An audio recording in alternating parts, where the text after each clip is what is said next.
I am a man who has been punched a few times. I guess not really as a man. All the times I got punched were as a kid.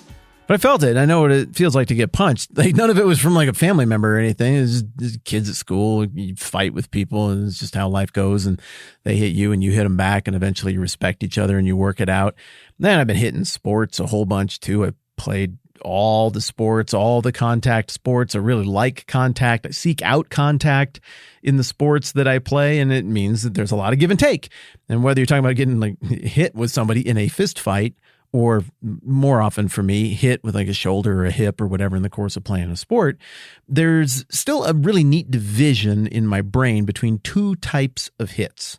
You got the hits that you take where you knew it was coming, and then you got the hits that you take where you didn't know it was coming. Now, the first one's not fun, but you can roll with that because a billion little things in your brain say, you're about to get hit, you're about to get hit, you're about to get hit. And consciously, you might have time to do like one or two things, throw an arm up, turn a shoulder, whatever. But subconsciously, oh my goodness, have you ever watched that kind of thing in slow motion? Your body just knows what to do. There are a jillion ways that it adjusts and moves and tightens and relaxes and rolls to absorb that hit and minimize the damage you take from that contact. But when it's freaky is when you don't know. And this is the stuff that you see in sporting events where somebody just doesn't see a hit coming and they get lit up, or somebody is out, they get hurt, and they're not in control of their capacities when they hit the surface, the ground, the turf, the ice, whatever it is. And you're like, oh no, that person wasn't guarding themselves at all. And there's something really scary about seeing a human out like that or surprised by contact, because subconsciously we all know, oh, if you're going to take a hit, you got to tense up. You got to recognize that there's a bunch of things you got to do. And when you don't know, it goes way, way worse. The same exact hit, if you see it coming, can turn out to be the kind of thing that you can roll right out of and actually even gain momentum or advantage out of it. But if you don't see it coming, it can be absolutely devastating. Likewise, in Matthew chapter 24, it would seem that despite all of the important and meaningful rabbit trails that we have had to track down, at the most basic level, this chapter, which is all red letters with Jesus talking, is about him in some, at times, cryptic, at times vague ways, saying, here's the way history is going to play out.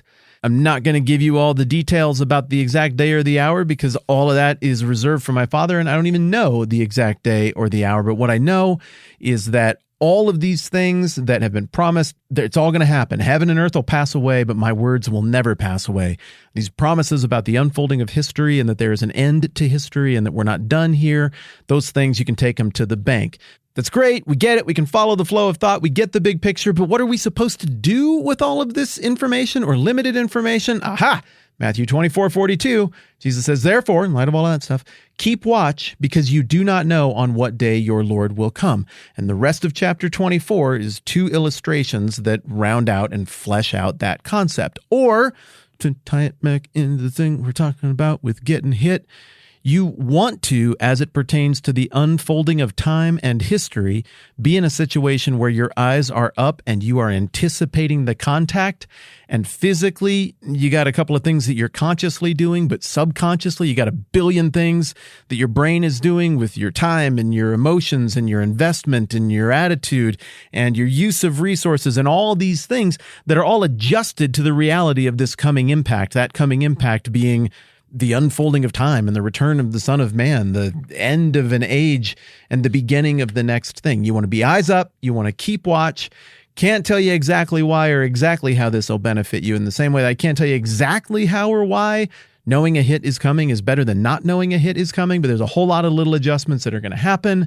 You do not want to be, according to the home stretch of Matthew chapter 24, the one whose eyes are down, staring at their shoes, not paying attention to what's going on around them, and this gigantic hit is coming, and nothing consciously or subconsciously is occurring in you to prepare for that or absorb it or respond to it rightly when it goes down. In light of that, Jesus goes on into verse 43 and gives this little parable about an owner of a house. Says, but understand this, if the owner of the house had known at what time of night the thief was coming, he would have kept watch and would not have let the house be broken into. So you also must be ready, because the Son of Man will come at an hour when you do not expect him.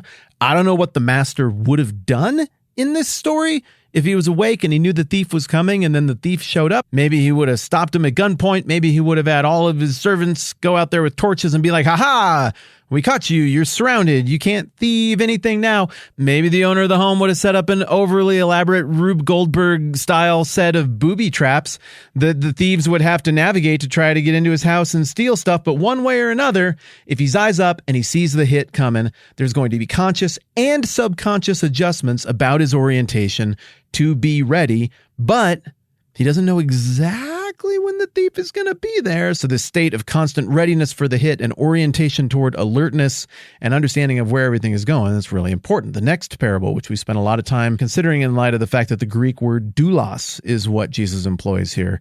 So most of your translations are going to use the word servant. The original language most literally would mean slave here. And Jesus goes on to say, "Who then is the faithful and wise servant whom the master has put in charge of the servants in his household to give them their food at the proper time?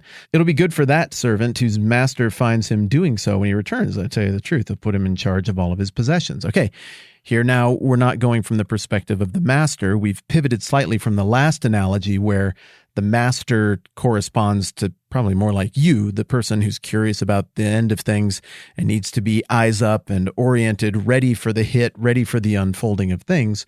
Now the master would appear to correspond to God, to Jesus, but the servant would correspond to you or me.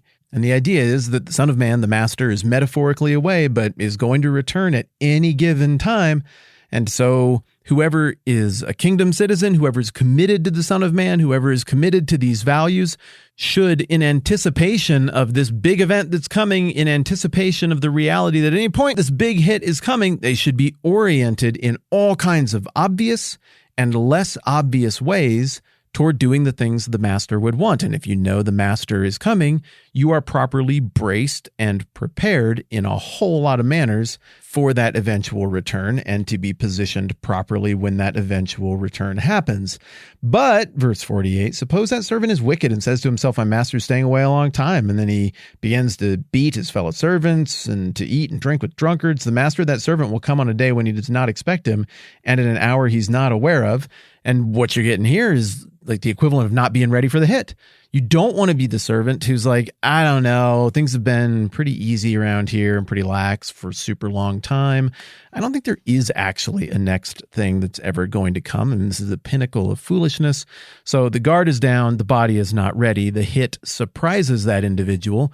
And this is going to be the person who is not prepared and whose body and psyche and subconscious systems are therefore not able to absorb the hit, and it's going to be catastrophic. And that's the language of verse 51. It'll cut him to pieces and assign him a place with the hypocrites where there will be weeping and gnashing of teeth. Now, I know I've been teasing for a while that we're going to talk about that cut him to pieces thing.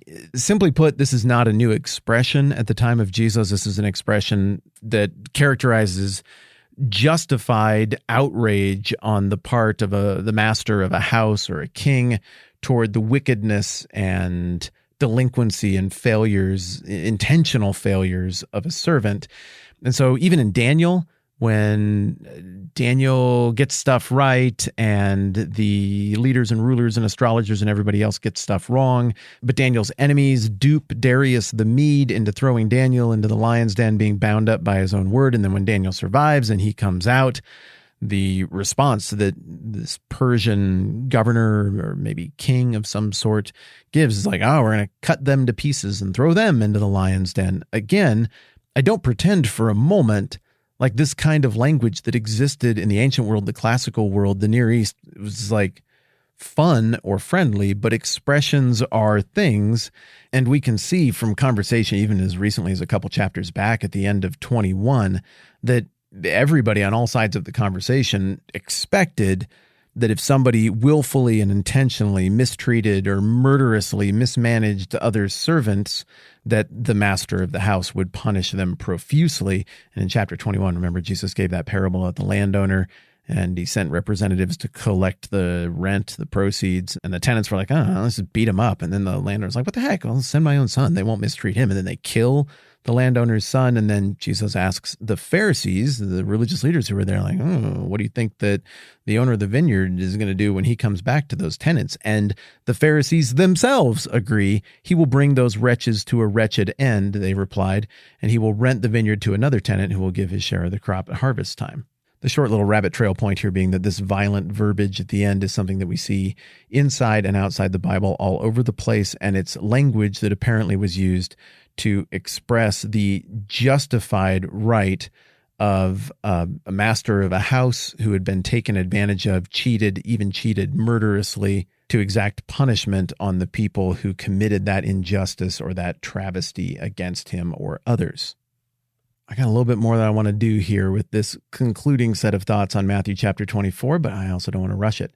So we're going to hit pause. We're going to pick up right where we left off. And tomorrow we will land the plane on Matthew chapter 24. Pretty fun. I'm Matt. This is the 10-Minute Bible Hour podcast. Let's do this again soon.